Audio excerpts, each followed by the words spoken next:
Hello, bunny cuties. This is New Bunny, and welcome to um Fnaf Fnaf timeline thing.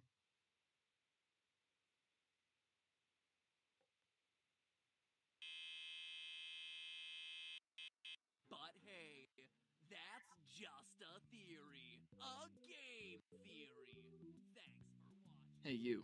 You look like you're interested in some FNAF lore. Sick of all Um, the speculation? Do you want something that's undeniably canon? Oh, no. well, that's too bad. I'm telling you anyway. What?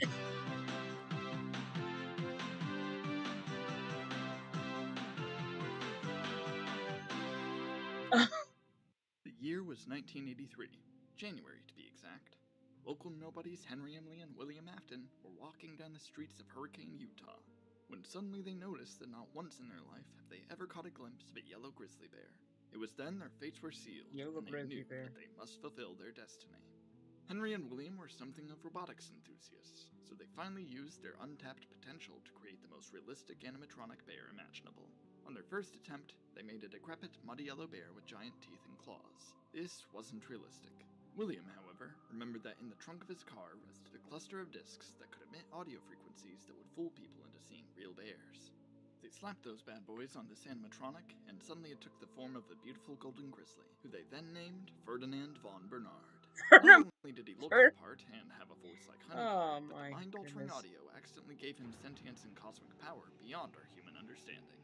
This was very dangerous, but the partners in furry shenanigans were not swayed. That is, until the entire town evacuated at the sight of this golden beast. Turns out, people are scared of loose bears. Who would have thunk it? Of course, this fear wasn't for nothing. Ferdinand was caught dining on a local restaurant owner, and he fled from the crime scene before law enforcement could get to him.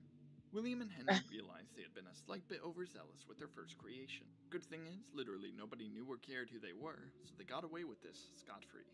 Later that month, they Got designed an free. animatronic simply based on Ferdinand's likeness. This character was quite a downgrade, being both simpler and stupider. This didn't matter to the duo, though, as they loved their creation, and with that, Fredbear was born. At first, they Red had bear was nowhere to born. actually put him, so they opted for the dump. He was truly a diamond in the rough. Amazingly, this attempt at entertainment was amusing enough to the citizens of Hurricane that they gave William and Henry enough money to afford a recently vacated diner space. Fredbear was going to be a star. Unfortunately, this animatronic was extremely poorly designed, and their attempts at granting him artificial intelligence quickly turned sour. On February 31st, 1983, his first performance on stage in front of children prompted him to spontaneously combust from a nervous Oh breakdown. no! William and Henry, heartbroken at this tragic event, cracked down to ensure this would never happen again. This also prompted William to threaten the United States government, and they met his demands to strike February 31st from the calendar forever. After that, they set their sights on making something with no flaws. But then they made springlock suits. In an attempt to Springlock both suit. ease the animatronics' nerves and not allow them their legally required breaks, Henry and William created mechanisms that could lock the endoskeleton parts to the inner edges of the suit for a person to climb inside and cover for the character. For extra safety precautions, they created a partner for the new Fredbear 2.0 to ease his nerves. For some reason, the best name they came up with for Fredbear's partner was Spring Bonnie. William was insistent Yeah, on this name, and Spring Henry felt Bonnie. too threatened to argue against it. Where the Mm-hmm. safety precautions ended, however, was the fact that the spring locks holding the endoskeleton pieces away from a person's vital organs were made out of paper clips, and the lightest sneeze could set them off. Truly brilliant inventors, those two. The dynamic duo had now created a dynamic duo. William was the only one who had the nerve to actually test the springlock suit, and it turned out he enjoyed dancing around as a yellow rabbit a little too much. Henry was unbothered by this, though, as William was still perfectly capable of handling their finances in character. A few months had gone by, and Fredbear's Family Diner was an absolute success. Not only were Fredbear and Spring Bonnie beloved by the now enlightened Mormon population of Utah, William even managed to lock in a deal with a low-budget animation studio in order to make a cartoon called Fredbear and Friends. The one downside, though, was the studio needed more characters and they refused any more yellow ones. Out of obligation, Leopold, Theodore, Mirabella, and Foxy were created. No, Mirabella Wait, what?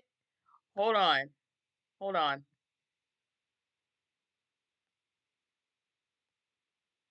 and they refused any more yellow ones. Out of obligation, Leopold, Theodore, Mirabella, and Foxy were created. No, Mirabella's not Leopold! yellow, she's Xanthophyll. You're just seeing things.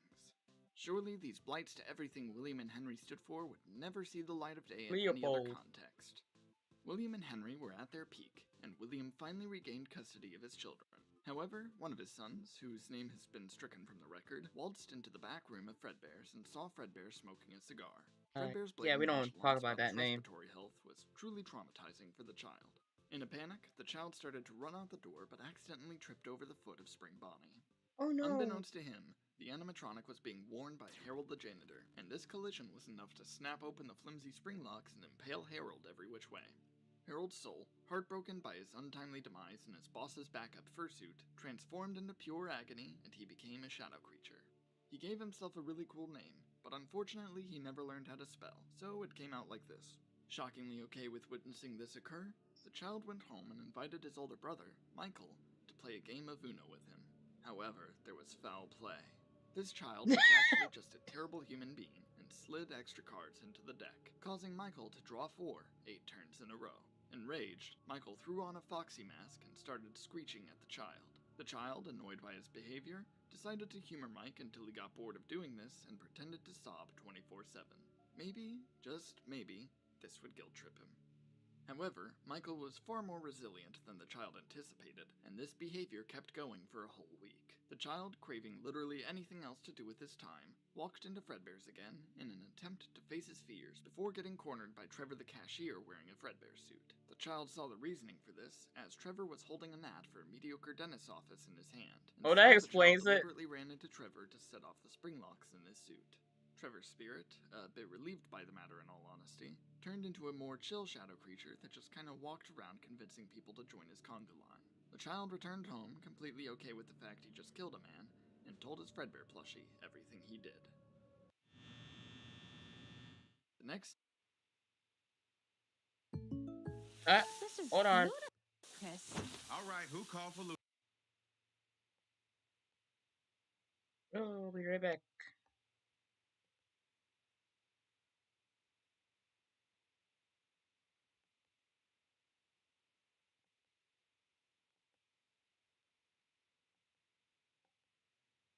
child's room to take him to Fredbear's for his birthday.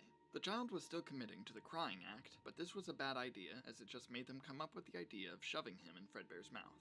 So, that's exactly what they did. They mockingly told the child to give Fredbear a big kiss, which the animatronic took immediate notice of. This was a very dangerous situation for his career, so without thinking, Fredbear clamped down his jaw on the child's skull. This terrified Michael and his friends for about 5 seconds, until the child hopped out of it unscathed. Turns out, William and Henry gave the animatronics rubber teeth. Great safety feature. The child was livid and threatened to do the job again. Mike didn't really know what this meant, but it sounded scary enough for his buddy Jeremy Fitzgerald II to knock the child unconscious with a chair. This only distressed Michael more, so he rushed the child to the hospital where he was diagnosed with a mild concussion. When the child awoke, he looked at Michael and told him that he never existed. When Michael asked what that was supposed to mean, the child fused with him and turned a little bit paler. This was just a very bad day for Michael. When he went to tell William about it, William had no clue what he meant by little brother. He told Mike to stop making up stories, trash that disrespectful mask, and take up engineering. This sounded good enough for him, so that's what he did. But, turns out, the employees at Fredbear's called the police because Harold and Trevor's bodies were just laying on the floor, and nobody cared to do anything about it until right then. So, the restaurant was shut down, and the news media blamed it on the bite of 83 in order to abruptly end Fredbear's career. They were just jealous. Oh, that explains William it. and Henry were back to square one. Because of the abundant controversy and investigations, they laid low for a couple of years.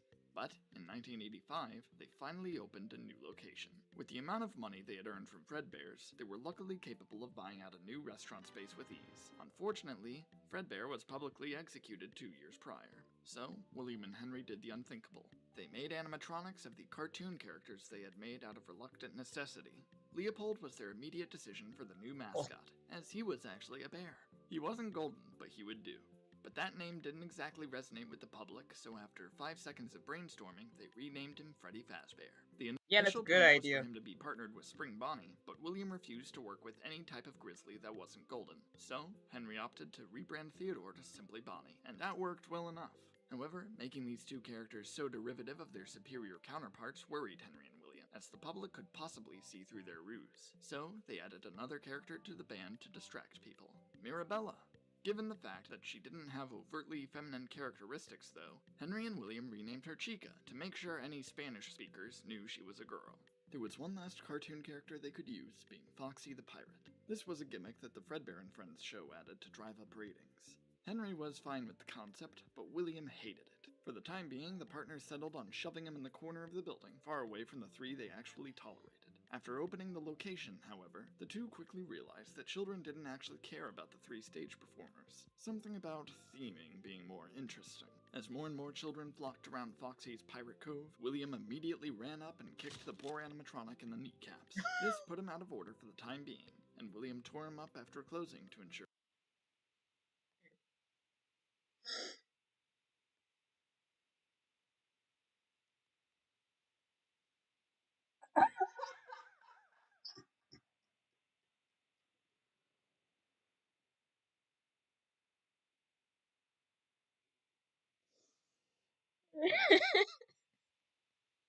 I'm okay. I'm alright. I'm okay. Oh, that was made stable. perfectly Somehow sense. this didn't scare anyone away, and everyone just immediately piled back over to watch Freddy sing about bullfighting. Henry and William were truly living the life. They lost their beloved golden animals, sure, but they were still happy. That is, until one fateful day. Hey, can I borrow $5? Yeah, sure. Well, not actually this specific day. It was 2 days after this that things fell to pieces. William, after a long day of work, was extremely hungry. You may be wondering why he didn't just eat dinner at Freddy's, but truth be told, he hated the pizza there. They blew all their budget on good tablecloths. So, instead, he opted to drive down to a local rundown Carl's Jr. on that fateful, rainy Tuesday night. Hello, I'd like an original Angus burger and a large Coca-Cola. That'll be $5, please. This was the moment that William Afton snapped. Where are my $5? In a fit of rage, William sped 1 mile over the speed limit and pulled up at Freddy's to enact revenge on Henry. However, by pure chance, Henry's daughter Charlie was locked out of the building. William, attempting to help her back in, looked at her in the eyes trying to explain his plight. However, with the rage in his heart at that very moment, his mere stare was a death sentence. Charlie flopped over immediately from this. William, panicking over this murder, threw her in the alley next to the restaurant and drove off before anyone could see what had happened. After this, the restaurant's security puppet, designed to keep track of the children assigned to it, walked out of the building to find Charlie. When it got to her body, her soul grew an attachment to the character, and she stuck around in hopes a new body would be made so she could fuse with it. You'd expect for this to be the end, but the sudden realization of his true power gave William an idea. With his instantaneous death stare, he could quickly and quietly send a horrible message to Henry. He circled back around to Freddy's and made a beeline toward the safe room that contained the retired Springlock suits. He quickly equipped his spring bodysuit and darted around the restaurant telling kids that their dead dogs were alive in the safe room with Old Man Jenkins. None of them actually had dogs, but they all assumed that they'd managed to get a free one anyway. Of course, they realized very quickly that they were conned. William waltzed into the safe room with 5 total children inside, but before he could do anything, the child named Cassidy kicked him in the shins so hard it knocked the pink out of him. Luckily, he taped the spring locks to the edges of his suit so they couldn't go off.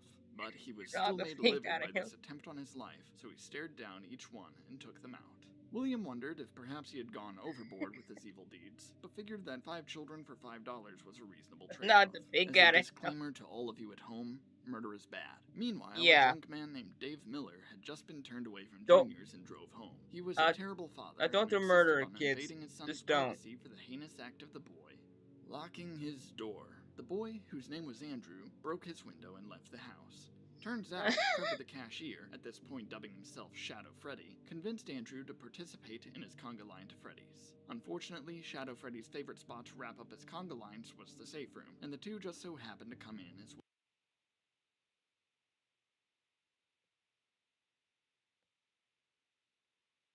Sorry, I have Like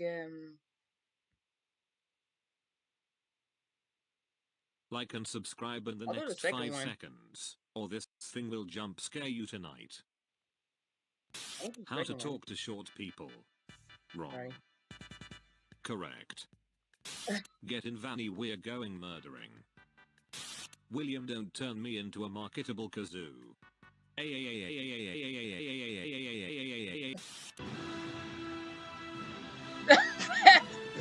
Prepare Avengers. Oh my I'm goodness. hungry. Hello, hungry. I'm Freddy. Bruh.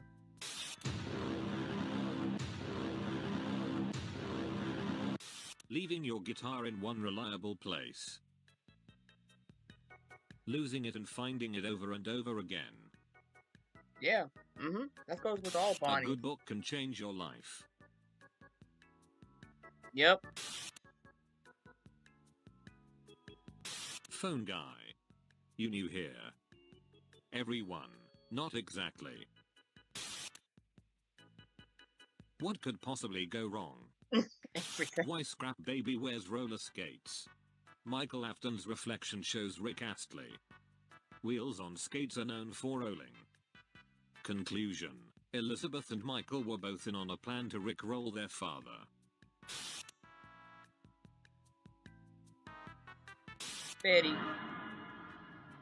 Oh hell no. I ain't Yep. fighting that.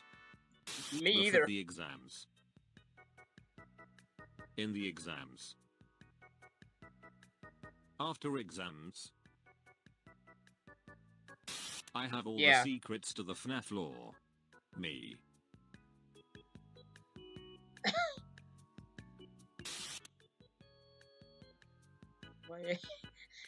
Hey! Spring Bonnie jamming during the bite of 83. When your pizzeria closes because of dead children. Yes, Tom. When people ask if Springtrap is Michael or William. Maybe? SpongeBob. Yeah. Did you remember to check on Pirate Cove? Oh no! When you walk into the wrong classroom.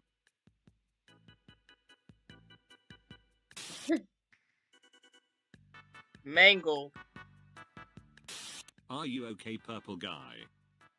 I'm the murderer. So hard to keep the secret. Okay, I'ma fight these ghosts. Damn this hard. Alright guys, we need ideas for Five Nights at Freddy's 3. Redesigns. More gimmicks. More Balloon Boy. No! Just no.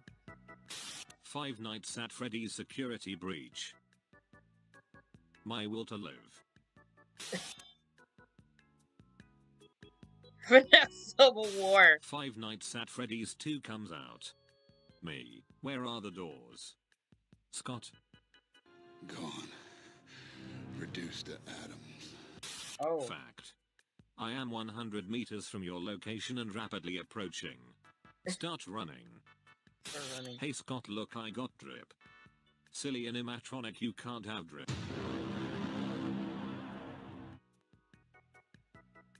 You were saying?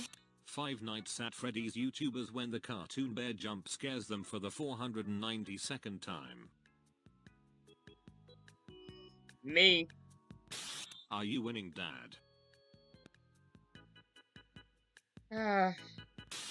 The owner of Fazbear Fright. Purple guy. The pizzeria that is on fire. Children. Dress up as a rabbit to murder children. Stuff the bodies in some robots to not get caught. Eventually get caught and have to change my identity.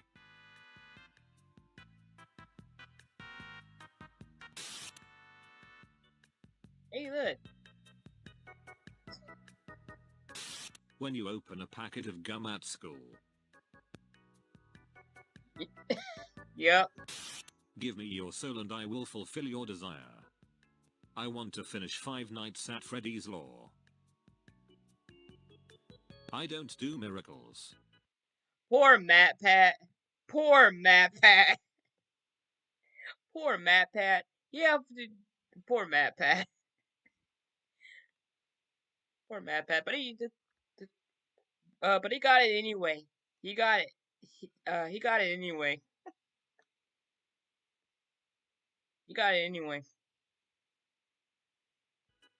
Who would win? The strongest character of Five Nights at Freddy's, Freddy. Ready? Adore. Adore. Gonna tell my kids this was a real place.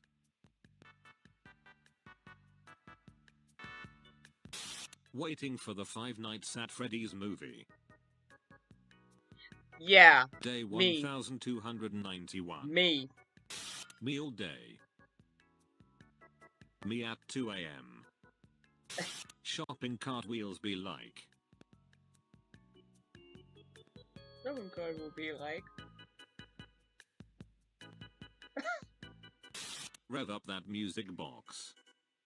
Look at Five the music Nights box. at Freddy's fan says they made a super accurate Vanny costume and are on their way to the mall. Me after hearing that red flag. Uh-huh.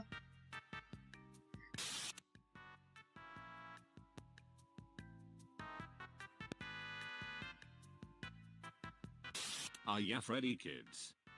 No. You get a new job. Panic. Panic. Your boss leaves instructions on a voicemail. Calm.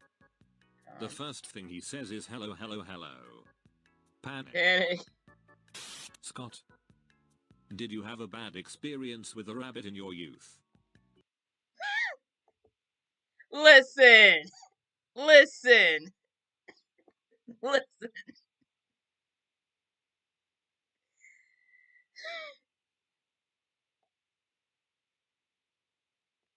Rabbits are not that bad.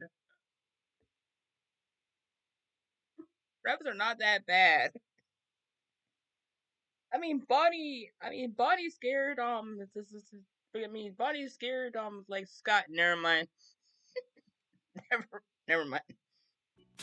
Build Enid and falsely gain the new technician's trust to guide Never him mind. through. Kill your own brother and wear his skin with the other animatronics in the endoskeleton hive mind. Immediately get ejected and burned to death in a pizzeria simulator.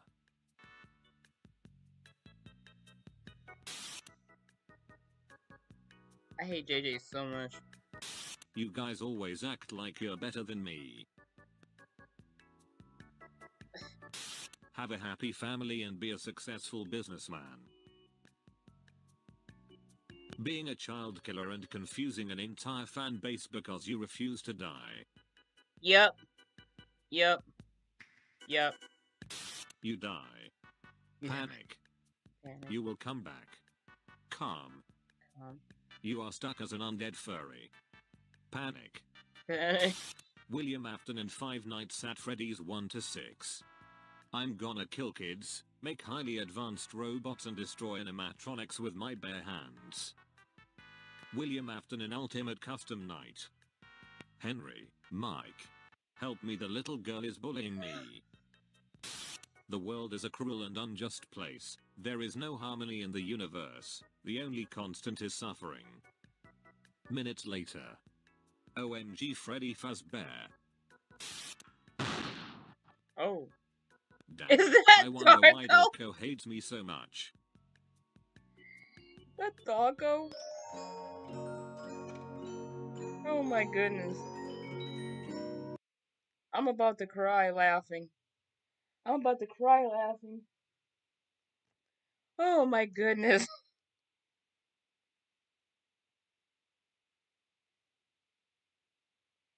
Woo!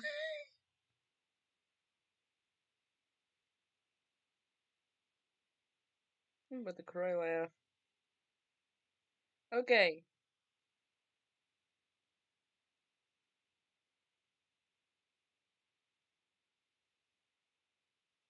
And somebody says in the comments, Freddy, rip, rip Freddy's kneecaps.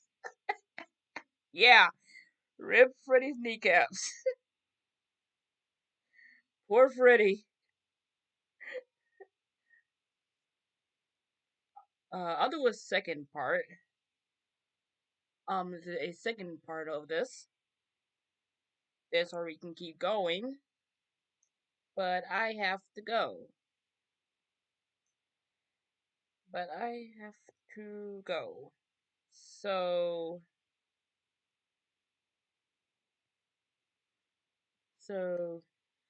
goodbye, goodbye, ghost bunnies, and bunny cuties, and see you all next time. Bye. Bye. Bye.